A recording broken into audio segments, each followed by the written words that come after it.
Hi friends, welcome to our YouTube channel. இன்னைக்கு நாம story சீரிஸ்ல பார்க்க போற ஸ்டோரி உண்மையான நண்பன் அப்படிங்கற ஸ்டோரி தான் பார்க்க போறோம். வாங்க ஸ்டோரிக்குள்ள போகலாம்.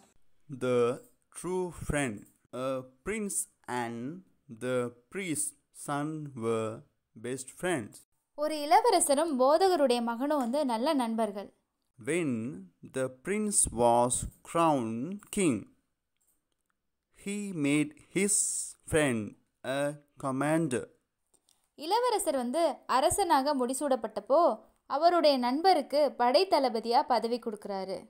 However, the priest's son refused the post and went away to lead a monk's life. ஆனா போதகருடைய மகன் அந்த பதவியை வேணாம் அப்படினு சொல்லிட்டு துறவி வாழ்க்கை வாழ்றதுக்கு போயிராரு. Years later, the king fell ill. When the monk heard, he went to the palace. பல ஆண்டுகளுக்கு அப்புறம் ராஜா நோய்வாய்ப்பட்டுறாரு. இந்த விஷயத்தை துறவி கேள்விப்படுறாரு. அதுக்கு அப்புறமா துறவி அரண்மனைக்கு வராரு. The king asked, "It has been so many years.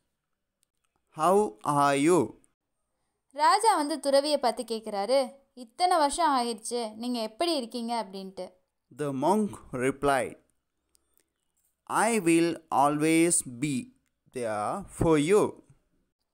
அதுக்கு அந்த துறவி சொல்றாரு, நான் எப்பவுமே உங்க கூட தான் இருப்பேன் அப்படின்னு சொல்லிட்டு. Soon, by the power of his meditation, he healed the king. விரைவில் துறவியோட தியான சக்தியால ராஜா குணமாயிறாரு. The king thanked him and sought his counsel always. அதுக்கப்புறமா அரசர் அவருக்கு நன்றி சொல்லிட்டு எப்பவுமே அவரோட ஆலோசனைகளை கேட்க ஆரம்பிச்சிட்டாரு. Moral of the story: a true friend always helps during problems. இந்த கதையோட கருத்து என்ன அப்படின்னா, உண்மையான நண்பர்கள் எப்போதுமே பிரச்சனைகளின் போது நமக்கு உதவி செய்வாங்க அப்படின்றது தான்.